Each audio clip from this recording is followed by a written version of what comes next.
Transmission नेटवर्कलाई सरल भाषामा दूरसञ्चार प्रणालीको स्नायु प्रणाली वा राजमार्ग भन्न सकिन्छ। यसले विभिन्न भौगोलिक स्थानहरूमा रहेका सञ्चार केन्द्रहरू, exchanges, BTS towers, data centres बीच ठूलो मात्रामा डाटा, आवाज, भोइस र भिडियो सङ्केतहरूलाई एक ठाउँबाट अर्को ठाउँमा पुर्याउने काम गर्छ। यसको पूर्ण परिभाषा र अवयवहरू तल विस्तृत रूपमा दिइएको छ। 1.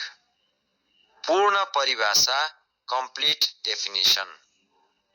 ट्रान्समिसन नेटवर्क एउटा यस्तो एकीकृत प्राविधिक पूर्वाधार हो जसले विभिन्न नेटवर्किङ नोड्स बीच उच्च गतिको माध्यम, फाइबर, माइक्रोवेभ वा स्याटेलाइट प्रयोग गरी सूचनालाई सुरक्षित, भरपर्दो र व्यवस्थित रूपमा स्थानान्तरण गर्छ।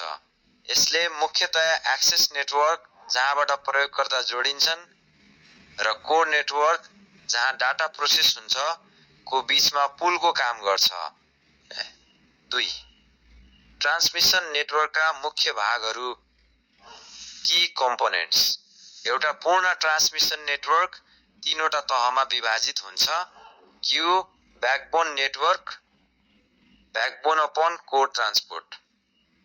यो नेटवर्कको मुख्य खम्बा हो। यसले देशका प्रमुख सहरहरू वा अन्तर्राष्ट्रिय गेटवेहरूलाई जोड्छ। माध्यम, ओसियन सबमरिन केबल वा जमिन मुनिको अप्टिकल फाइबर। प्रविधि, DWDM, dense wavelength division multiplexing, जसले एउटै फाइबरबाट टेराबिट्स TBPS मा डाटा पठाउन सक्छ। ख. मेट्रो एग्रिगेसन नेटवर्क, मेट्रो अपन एग्रिगेसन। यसले सहरभित्रका विभिन्न साना एक्सचेन्ज वा केन्द्रहरूबाट आएको डाटालाई जम्मा गरेर ब्याकबोनसम्म पुर्याउँछ। प्रविधि, SDH, सिन्क्रोनस डिजिटल हायरार्की वा आधुनिक IP/MPLS। ग. एक्सेस स्पुर लिङ्क, एक्सेस अपन स्पर लिङ्क। यो नेटवर्कको अन्तिम कडी हो जसले मुख्य अप्टिकल फाइबर नपुगेका गाउँ, दुर्गम टावर वा ठूला कर्पोरेट कार्यालयहरूलाई जोड्छ। माध्यम, microwave radio, line of site वा सानो क्षमताको फाइबर। 3. ट्रान्समिसनका माध्यमहरू, transmission media. 1. Optical fibre. Optical fibre यो सबैभन्दा आधुनिक र तीव्र गतिको माध्यम हो। यसमा प्रकाशको किरण, लाइट पल्स मार्फत डाटा पठाइन्छ। यो इलेक्ट्रोम्याग्नेटिक अवरोधबाट मुक्त हुन्छ। 2. Microwave radio. माइक्रोवेभ रेडियो भौगोलिक रूपमा कठिन ठाउँ, पहाड, विकट गाउँ जहाँ तार लैजान सकिँदैन, त्यहाँ एउटा टावरबाट अर्को टावरमा रेडियो तरङ्ग पठाएर सञ्चार गरिन्छ। 3.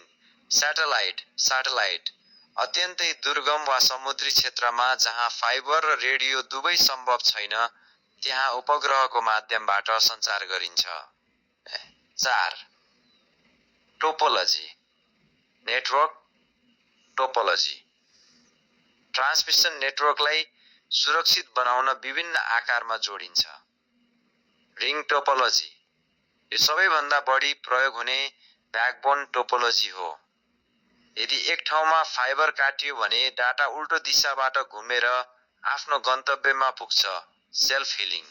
मेश टोपोलोजी धेरैवटा लिङ्कहरू आपसमा जोडिएका हुन्छन् जसले उच्च विश्वसनीयता प्रदान गर्छ।